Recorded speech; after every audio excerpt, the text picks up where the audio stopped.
क्योंकि यह यज्ञ है 10 अश्वमेघ यज्ञ के बराबर ये एक यज्ञ है रे मेरे प्रिय भक्तों। क्यों? क्योंकि जिस समय जीव की उत्पत्ति हुई उसी समय यज्ञ की भी उत्पत्ति हुई रे बालकों। क्योंकि जब कोई मानव भारी आपत्ति या संकट में फंसे तो इस यज्ञ द्वारा अपना उद्धार कर सके।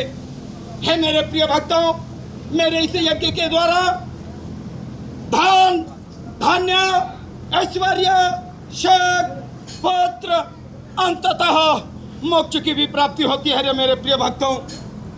क्योंकि जो मेरा प्रिय भक्त निष्काम भाव से मेरे इस यज्ञ को करता है 11 या 21 गोवंतोगतवा इस यज्ञ के द्वारा मोक्ष को प्राप्त करके मेरे गोधाम में प्रवेश कर जाता है रे मेरे प्रिय भक्तों। तो मेरे यज्ञ का प्रभाव कैसा होगा रे मेरे प्रिय भक्तों?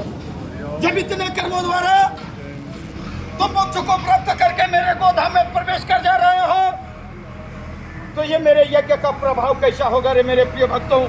मेरे यज्ञ का प्रभाव कैसा होगा? इसलिए है मेरे प्रिय भक्तों, मेरे इस यज्ञ में प्रेम श्रद्धा और समर्पण की भावना होना चाहिए रे मेरे प्रिय भक्तों। क्योंकि यही प्रेम, यही श्रद्धा, यही समर्पण की भावना तुम्हें तुम्हारे अस्तित्व से जोड़ती है रे मेरे प्रिय भक्तों। जब तुम्हारे अस्तित्व से ये भावना जोड़ देती है तो तुम्हारे अस्तित्व में ही परमात्मा का साक्षात्कार हो जाता है रे मेरे प्रिय भक्तों।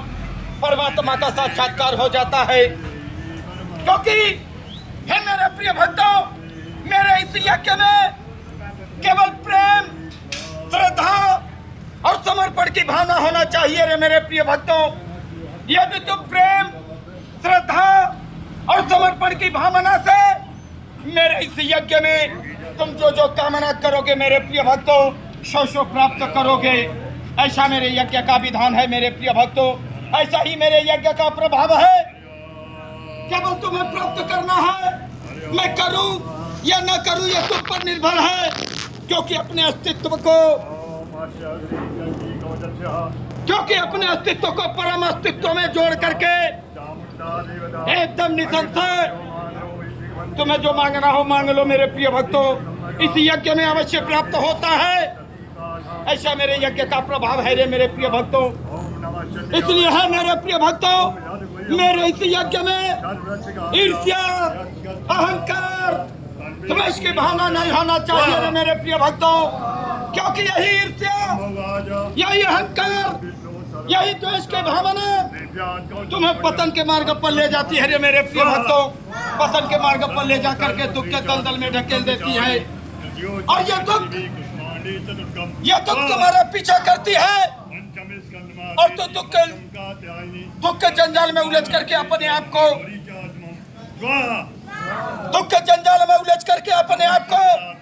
तातर भटकते रह जाते हो मेरे प्रिय भक्तों।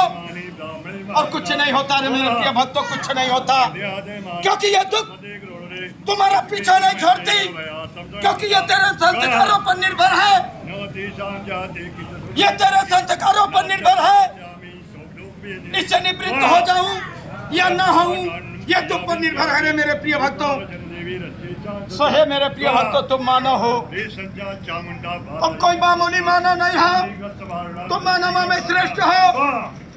तो अपने आप को परखो मेरे प्रिय भक्तों, सिर्फ अपने आप को परखो, सिर्फ अपने आप को परखो कि मैं कौन हूँ, मेरा जन्म क्या हुआ, मेरा कर्म क्या है और मैं कर क्या रहा हूँ मेरे प्रिय भक्तों।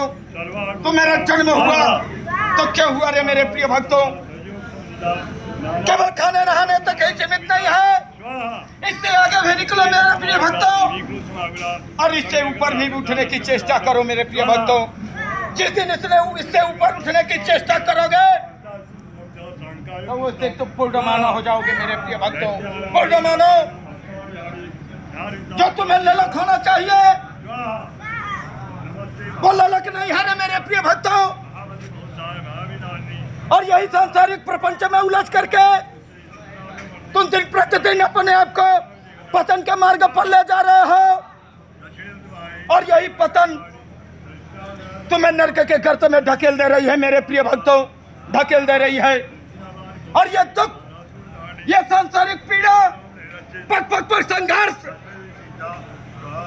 से तुम जूझते रह जा रहे हो मेरे प्रिय भक्तों, तुम इससे जूझते रह जा रहे हो और इससे तुम्हें अगर बाहर निकलना है सो है मेरे प्रिय भक्तों, तुम्हें अपने अस्तित्व पर ध्यान देना होगा। जो तुम्हारे शरीर के अंदर ये परमात्मा का अंश, ये जो अविनाशी आत्मा, ये जो तुम्हारा अस्तित्व है मेरे प्रिय भक्तों, इसे परखो, इसे परखो। यदि तुम जो बाहर भटक रहे हो, बाहर प्रत्यक्ष देख रहे हो, भाई तेरे अंदर है रे मेरे प्रिय भक्तों, अंदर से बाहर प्रकट हो गया और दिखाई देने लगा। सो है मेरे प्रिय भक्तों, तो अपने अंदर ढूंढो, तुम अपने अंदर ढूंढो, तुम अपने अंदर उस समुद्र में गोता मारो, गोता मार करके भी अच्छा तुम उस दिव्य अंश को प्राप्त करो मेरे प्रिय भक्तों, जो तुम्हें प्राप्त करने की आवश्यकता है। नहीं तो ये रोग, ये भय, ये पीड़ा, ये तरह तरह की यातनाएं तुम्हें छोड़ेगी नहीं मेरे प्रिय भक्तों, तुम्हें पग पग पर प्रताड़ित करेगी मेरे प्रिय भक्तों, तुम्हें पग पग पर प्रताड़ित करेगी। और इससे तुम्हें बाहर निकलना है, इससे तुम्हें बाहर निकलना है। मैं कैसे बाहर निकलूं, मैं कैसे बाहर निकलूं, यह तुम्हें तय करना है रे मेरे प्रिय भक्तों। मुझे बाहर निकलना है, यह सांसारिक प्रपंच में उलझ करके अपने आप को पतन के मार्ग पर ले जाना है। यह जीवन यहीं तक नहीं है मेरे प्रिय भक्तों। और जिस शरीर पर तुम नाच कर रहे हो, यह शरीर समथिंग साथ देने वाली नहीं है रे मेरे प्रिय भक्तों, क्योंकि जिस पर नाच करते हो वही तेरे सामने छत बिछत हो जाती है और वही शरीर तेरे सामने नष्ट हो जाती है। तू कुछ नहीं कर पाता, तू कुछ नहीं कर पाता। सो है मेरे प्रिय भक्तों, इसे मिटना है, इससे बनना है, बन करके मिटना है। तो जो तुम्हारा अस्तित्व है यही अस्थाई है मेरे प्रिय भक्तों, यही सनातन है, यही धर्म है, यही सत्य है रे मेरे प्रिय भक्तों, यही सत्य है। तो इसे परखो, इसे जागृत करो, तुम महान बनो, तुम इस सांसारिक प्रपंचों से दूर होकर के इस दुख के दलदल से बाहर निकल जाओ मेरे प्रिय भक्तों, तब तुम्हें आनंद मिलेगा, तब तुम्हें तुम्हारे अस्तित्व में परमात्मा का साक्षात्कार होगा, तब तक परम पुरुष परमात्मा का तुम्हें आनंद प्राप्त होगा, तुम्हें सौभाग्य प्राप्त होगा। रे मेरे प्रिय भक्तों, एक बार बोला